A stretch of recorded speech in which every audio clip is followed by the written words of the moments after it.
Guys, sa mga meron ng Atomic Card, di ba, laging laging nagfe-fail kapag ginagamit nyo sa labas. Tapos, yung iba dyan, wala pa namang Atomic Cash. Di ba? Hindi available yung Atomic Cash sa kanila. So, paano mo gagamit yung Atomic Card? Gagamitin mo sa mga online transaction na lang. E, paano pag kailangan mo ng cash? Meron bang paraan para yung Atomic Credit ay maging cash? Pwede ba yon? Samahan nyo ako, pag-usapan natin yan. Sit back and let's discuss. Coming right up.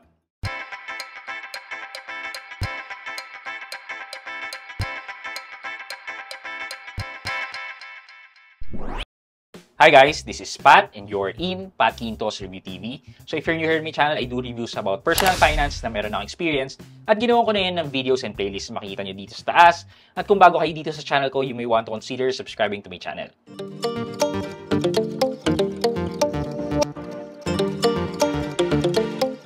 Okay guys, Atomic Card Credit. Pwede na ba siyang maging cash? Well, if you are following my channel, nakapag-discuss na ako ng couple of tips and tricks, di ba? Like for example, yung pag-i-increase ng may interest rate from the base na 3.5 up to 10%. Yan.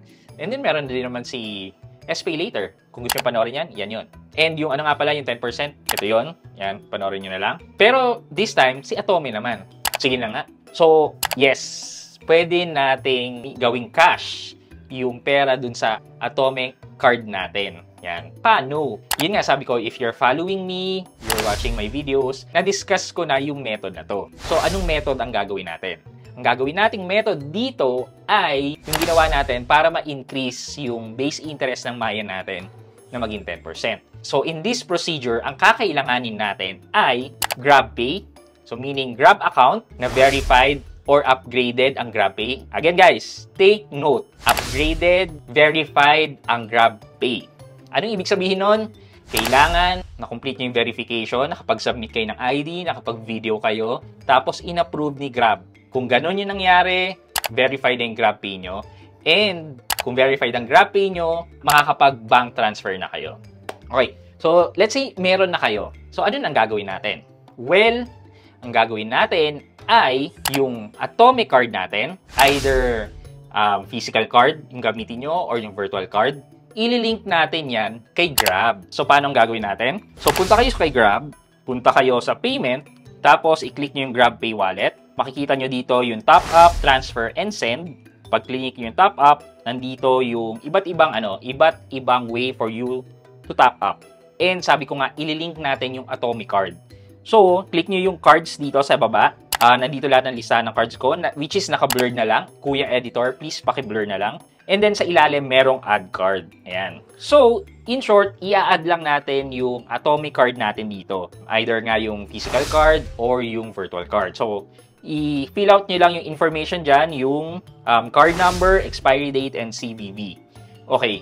Pag kinontinue nyo to, mapupunta kayo sa payment gateway ni AUB Bank.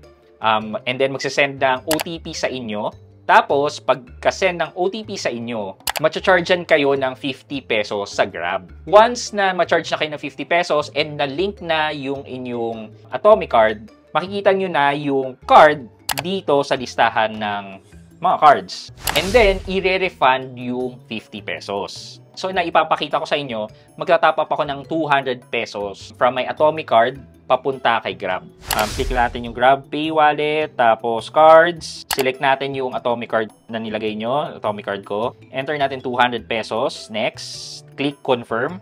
Ayan, mapupunta tayo dito sa payment gateway ni Atomic at AUB. Magte-text yan ng OTP sa inyo. Enter nyo yung OTP. Ayan, you've top up 200 pesos. So, ayan, 215 pesos na yung GrabPay wallet natin. And kung makikita nyo sa taas, your payment of 200 for Grab Makati na message ni Atomic.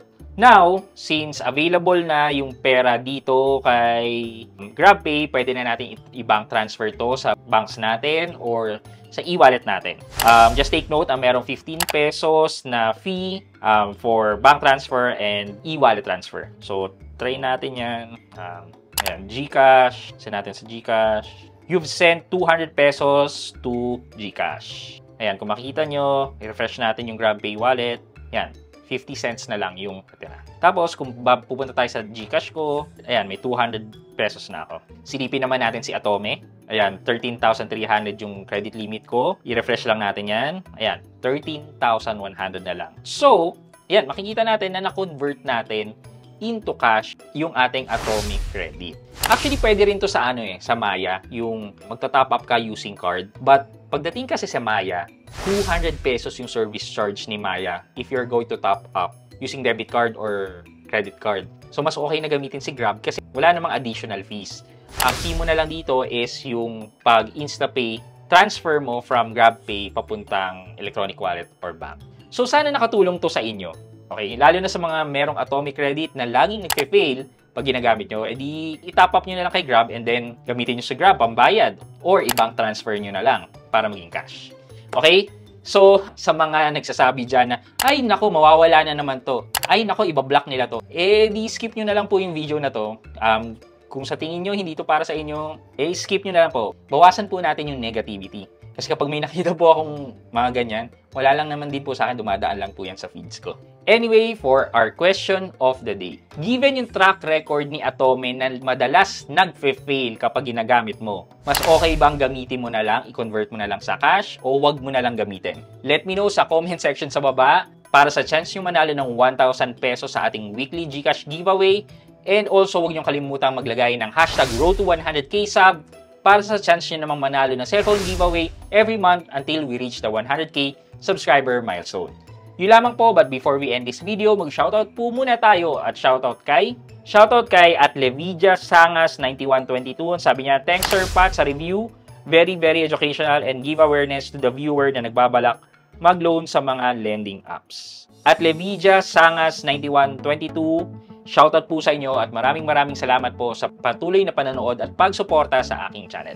Thank you so much po. Gusto ko lang po i-take yung opportunity na ito at humingi po ng tulong sa inyo. Si Baby Caleb, yan, pinanganak po siyang merong cleft lip or cleft palate and nangangailangan po siya ng 3 operation. And itong operation po na gagawin sa kanya ay mahal po talaga siya. Hindi po kaya ng kapatid ko suportahan tong operation niya. Kaya po humingi po ako ng tulong sa inyo na kahit magkano lang po, sana makapag-donate po kayo para kay Baby Caleb para sa kanyang operation. Pwede po kayong bumili ng t-shirt for our cause na ino-offer ng kapatid ko. 399 pesos po yan. Ito po. And yan na lang din po yung contact details para umorder po kayo. Or kung medyo namamahalan po kayo dyan, any amount will do po. Ito po yung QR code ng GCash at ng Maya ng kapatid ko. Kahit magkanong amount po, malaking kabawasan na rin po yan sa binubuo nilang 250,000 pesos para sa operation ni Baby Caleb. Sana po matulungan niyo po kami at maraming salamat po in advance. Pagpalain po sana kayo ng Diyos. Maraming salamat po. I hope you could like this video, leave a thumbs up, and if not, wala nang problema dyan, but continue to support me. Be subscribing to my channel by clicking the subscribe button and also the bell button sa tabi ng subscribe para makareceive kayo ng latest notification sa lahat ng upload ko.